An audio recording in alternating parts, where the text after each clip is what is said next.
আমি মওদুদ আহমেদ, রাজশাহী ইউনিভার্সিটিতে information and communication engineering ডিপার্টমেন্টে পড়াশোনা করছি। আজকে আমি তোমাদের মাঝে তোমাদের নবম-দশম শ্রেণীর সাধারণ গণিত বইয়ের নবম চ্যাপ্টার ত্রিকোণমিতিক অনুপাত নিয়ে আলোচনা করব। তো এই চ্যাপ্টারটা তোমাদের জন্য খুবই গুরুত্বপূর্ণ এই জন্য কারণ তোমাদের প্রত্যেকটা বোর্ডেই, প্রত্যেকটা বিভাগের, প্রত্যেকটা ইয়ারে আসলে বোর্ড কোশ্চেন হিসাবে এই চ্যাপ্টার থেকে স্যারদের আসলে চয়েস থাকে, এইখান থেকে অঙ্ক তোমরা পাওই, এখান থেকে থাকেই। তো এই জন্য আসলে এই চ্যাপ্টারটা খুব ভালোভাবে করতে হবে। তাছাড়াও এই চ্যাপ্টারটা কিন্তু অনেক মজার একটা চ্যাপ্টার। আর আরেকটা কথা হচ্ছে, এই চ্যাপ্টারের সাথে তোমাদের বিজ্ঞানের অন্যান্য সাবজেক্টের অনেক সম্পর্ক আছে পরবর্তীতে, যেগুলোতে তোমাদের অনেক কাজে লাগবে এই চ্যাপ্টারটা। তো এই চ্যাপ্টারটা শুরুর আগে তোমরা যারা আমাদের চ্যানেলে নতুন তারা অবশ্যই সাবস্ক্রাইব করে নেবা, এবং যারা অলরেডি সাবস্ক্রাইব করেছো তাদেরকে অসংখ্য ধন্যবাদ।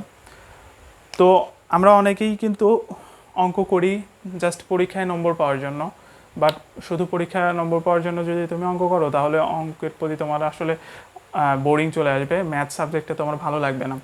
সো আমরা আসলে ম্যাথটা করা উচিত আমাদের মজা নিয়ে। তো আমার আসলে এটাই চেষ্টা যে তোমাদেরকে আসলে মজা করে ম্যাথ শেখানো। আর আশা করি তোমাদের এই চ্যাপ্টারে খুঁটিনাটি সব বেসিক খুব ভালোভাবে তোমাদেরকে শেখাতে পারবো এবং তোমরা আসলে বিষয়গুলো বুঝতে পারবা। সো তোমরা প্লেলিস্ট থেকে এই ভিডিওগুলো এই চ্যাপ্টারের প্রথম থেকে শেষ পর্যন্ত দেখবা, এবং আমার চ্যানেল মৌদুস একাডেমি অফ সায়েন্স লিখে সার্চ দিলে ইউটিউবে প্রথমেই পাবা। তো অবশ্যই সাবস্ক্রাইব করে নেবা এবং আমার অন্যান্য চ্যাপ্টারের ভিডিওগুলোও তোমরা দেখবা। তো আমরা ত্রিকোণমিতি আলোচনায় চলে যাই। তো দেখো, এখানে আমি ত্রিকোণমিতি লিখেছি। তো এইটা আসলে তিনটা শব্দের সমন্বয়ে গঠিত ত্রিকোণমিতি শব্দটা।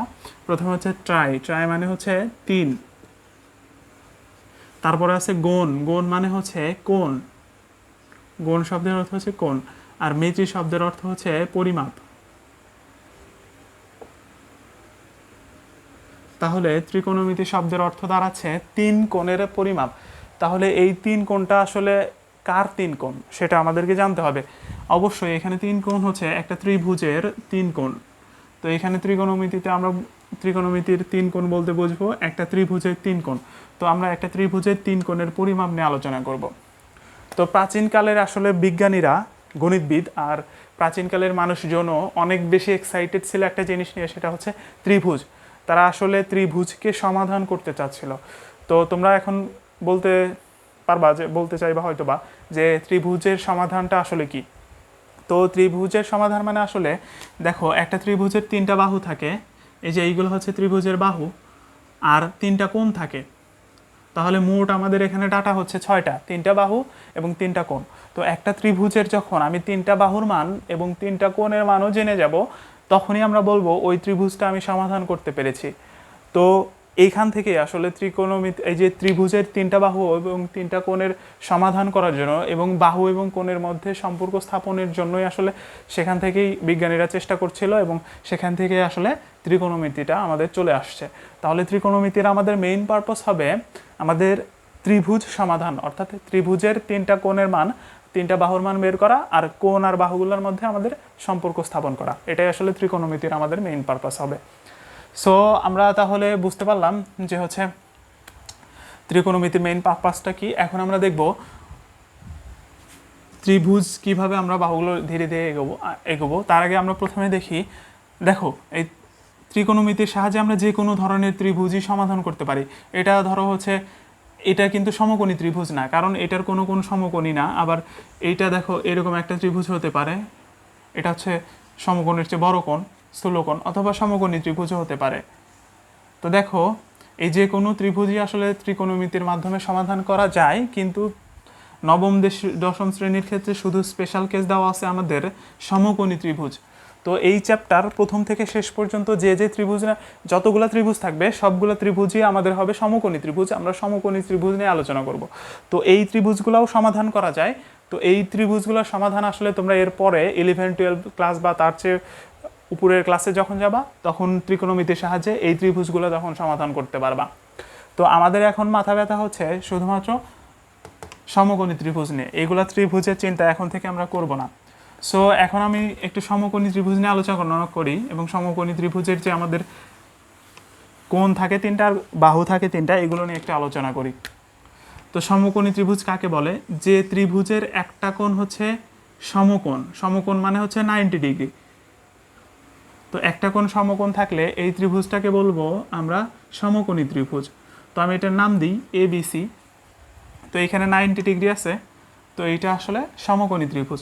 তো এই জায়গায় আর একটা কোণ থাকবে, এই জায়গায় আর একটা কোণ থাকবে। তো এই দুইটা কোণই আসলে সূক্ষ্মকোণ হবে। একটার নাম দিলাম থিটা, একটার নাম দিই আলফা।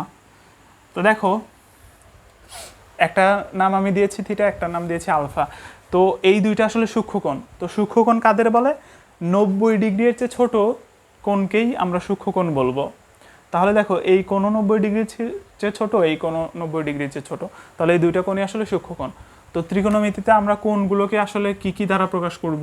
দেখো, আলফা দ্বারা, এই চিহ্নের নাম আলফা। বেটা দ্বারা প্রকাশ করব, সাধারণত গামা দ্বারা প্রকাশ করি। তারপরে আরও আমাদের কিছু সাইন আছে, চিহ্ন আছে। তো এইগুলা দিয়ে আমরা আসলে কোণকে বোঝাই ত্রিকোণমিতিতে। তো দেখো, তো আমরা তিনটা কোণ দেখেছি। এখন দেখি এই যে সমকোণী ত্রিভুজের যে তিনটা বাহু আছে, এই তিনটা বাহুর আসলে স্পেশাল নাম আছে। তো স্পেশাল নাম কি? তিনটা স্পেশাল নাম হচ্ছে, একটা হচ্ছে অতিভুজ,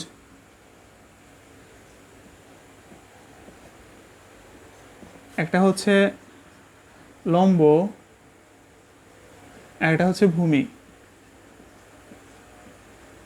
ওকে, তাহলে দেখো, প্রথম কথা হচ্ছে অতিভুজ কোণটা। এই যে সমকোণ 90 ডিগ্রি, এই সমকোণের একদম সামনের বাহু, সামনের বাহুটাকে আমরা অতিভুজ বলবো। সমকোণের সামনের বাহুই হচ্ছে অতিভুজ। ওকে, তো এইটুক নিয়ে আসলে কারো সমস্যা হয় না, কিন্তু স্টুডেন্টরা, ম্যাক্সিমাম স্টুডেন্ট যে জায়গায় সমস্যায় পড়ে সেটা হচ্ছে লম্ব আর ভূমি নিয়ে সমস্যায় পড়ে। তো তোমরা অনেকেই বলবা যে এই ত্রিভুজের AB হচ্ছে লম্ব, AB হচ্ছে লম্ব,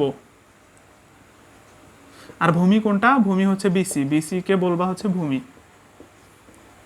তো কথাটা আসলে আংশিক সত্য আংশিক মিথ্যা। কিভাবে আংশিক সত্য আংশিক মিথ্যা? দেখো, আমি যদি বলি আমি 5 মিটার দূরে আছি, বা তোমাকে যদি বলি যে আমার স্কুল 5 কিলোমিটার দূরে, তুমি আমাকে আবার কোশ্চেন করবা যে কোথা থেকে 5 কিলোমিটার দূরে, তখন আমি বললাম আমার বাসা থেকে 5 কিলোমিটার দূরে। তো আলটিমেটলি আমার যদি এখানে বাসা হয়, আমার বাসা থেকে 5 কিলোমিটার দূরে কিন্তু এই দিকেও হতে পারে, এই দিকেও হতে পারে, এই দিকেও হতে পারে।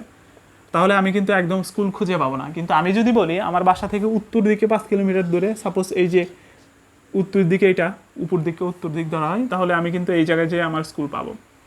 তো আমাদের যে কোনো কিছুর অবস্থান নির্ণয়ের জন্য আমাদের আসলে সাপেক্ষ লাগে। তো এই ক্ষেত্রে লম্ব আর ভূমির জন্য আমাদের সাপেক্ষ লাগবে, এবং এই সাপেক্ষটা হবে এই যে সূক্ষ্মকোণ আছে দুইটা, এই সূক্ষ্মকোণ। তো যখন এই সূক্ষ্মকোণ দেখবে থিটা, থিটার সাপেক্ষে,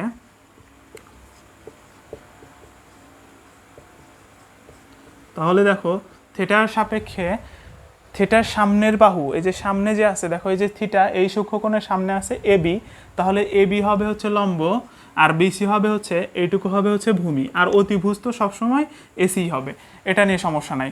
তাহলে দেখো, যখন থিটা তাকাবে, থিটা তাকায় দেখবে সামনের AB হচ্ছে লম্ব আর BC হচ্ছে ভূমি। আবার যদি আলফা দেখে, আলফা এর সাপেক্ষে, তাহলে কি হবে? তাহলে আলফা এর সাপেক্ষে কিন্তু দেখো, আলফা যখন তাকাবে, আলফা দেখবে এই যে এটাই লম্ব, বিসি হবে লম্ব, বিসি বিসি হবে লম্ব, আর এবিটাই তখন হয়ে যাবে ভূমি।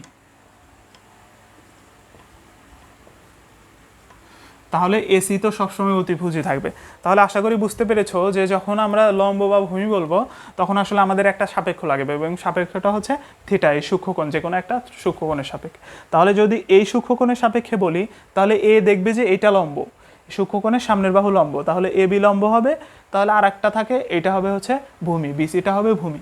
কিন্তু যদি এ তাকায় দেখে আলফার সাপেক্ষে, তখন বিসি হয়ে যাবে লম্ব, এই যে সূক্ষ্মকোণের সামনের বাহু হয় লম্ব, বিসি হবে লম্ব, আর এ বিটাই তখন হয়ে যাবে ভূমি, আর এসি সবসময় আসলে অতিভুজ থাকবে। তাহলে কেউ যদি তোমাকে এখন একটা সমকোণী ত্রিভুজ আঁকায় দেয়, সাপোজ এরকম একটা সমকোণী ত্রিভুজ আঁকাইলো, যদি এটা সমকোণ হয় নাই, ধরে নাও এ বি সি, এই সমকোণী ত্রিভুজ আঁকানোর পর তোমাকে বললো যে আসলে এখানে লম্ব কোনটা আর ভূমি কোনটা, তুমি কিন্তু সাথে সাথে আনসার দিবা না, তাকে তুমি পাল্টা কোশ্চেন করবা যে আপনি কোন কোণের সাপেক্ষে এটাকে লম্ব আর ভূমি ডিফাইন করতে বলতেছেন।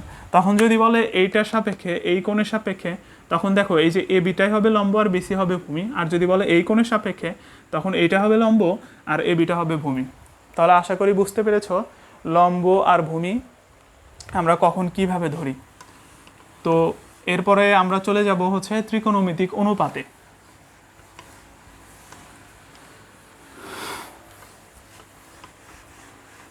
তো আমরা ত্রিকোণমিতিক অনুপাতে চলে যাই। তাহলে দেখো একটু আগে আমরা কি দেখেছি, একটু আগে দেখেছি যদি এ বি সি একটা ত্রিভুজ হয়, এটা তো অতিভুজ, এটা সমকোণ, ধরো এইটা থিটা, তাহলে থিটার সাপেক্ষে এইটা হবে ভূমি আর এইটা হবে হচ্ছে লম্ব। তাহলে দেখো এখানে কয়টা জিনিস পাইছো, লম্ব, ভূমি আর অতিভুজ পাইছো।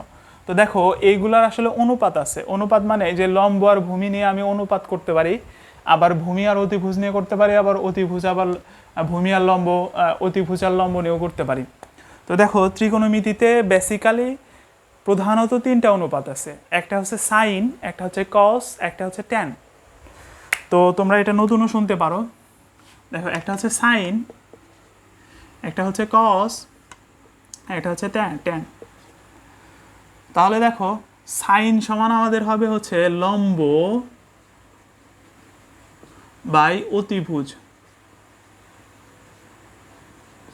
কস সমান আমাদের হবে ভূমি ভাগ অতিভুজ,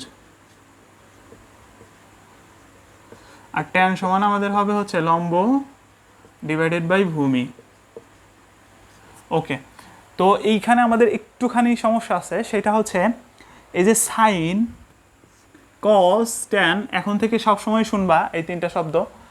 তো দেখো এইগুলা মনে রাখো এখন থেকে তোমাদের সবসময় শুনতে হবে।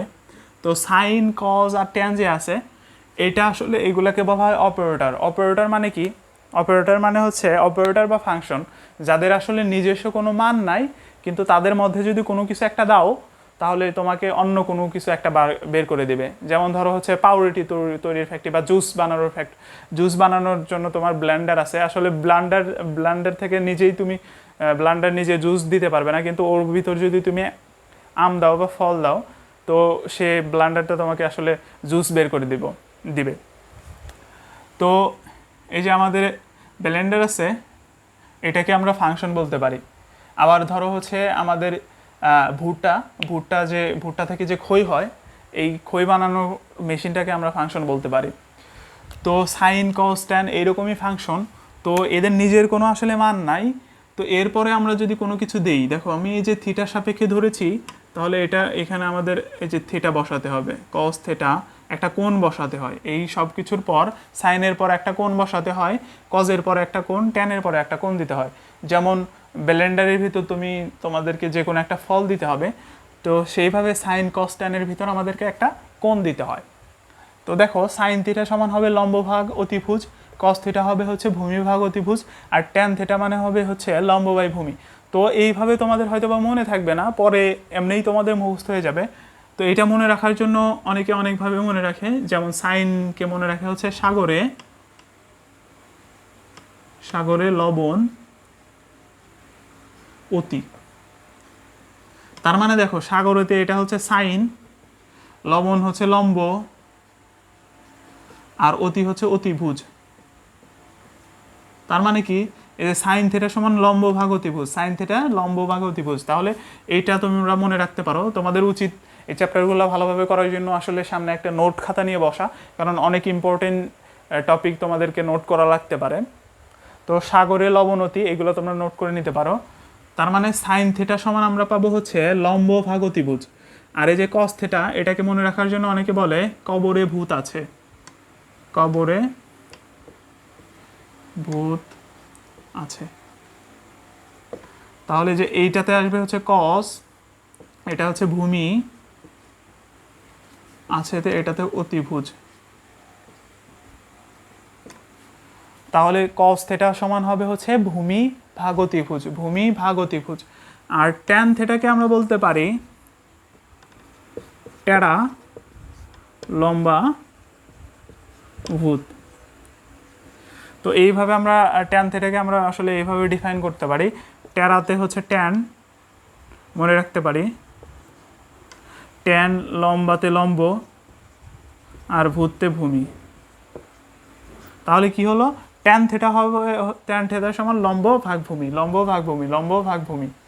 তাহলে এই কয়টা কিন্তু তোমাদের মাথায় একদম গেঁথে যেতে হবে, এইটুকু একটু মনে রাখতে হবে। তাহলে দেখো সাইন থিটা সমান হচ্ছে লম্ব ভাগ অতিভুজ, কস থিটা সমান হচ্ছে ভূমি ভাগ অতিভুজ, আর ট্যান থিটা সমান হচ্ছে লম্ব ভাগ ভূমি। আর এইগুলাকে মনে রাখবো কিভাবে, সাগরে লবণ অতি, এটা দিয়ে সাইন থিটার মান মনে রাখবো, কবরে ভূত আছে, মানে কস থিটা সমান ভূমি ভাগ অতিভুজ, আর ট্যান থিটা টেরা লম্ব ভূত, এইভাবে আমরা মনে রাখতে পারবো। তাহলে সাইন, কজ আর ট্যান থিটা আমরা তিনটা অনুপাত দেখেছি, এইগুলো আসলে প্রধান অনুপাত। তো এই তিনটা ছাড়াও আরও তিনটা অনুপাত আছে, সেইগুলো একটু দেখাবো, তোমরা চাইলে নোট করে নিতে পারো ভিডিও পজ করে। তো আমি এগুলো মুছে দিচ্ছি এখন।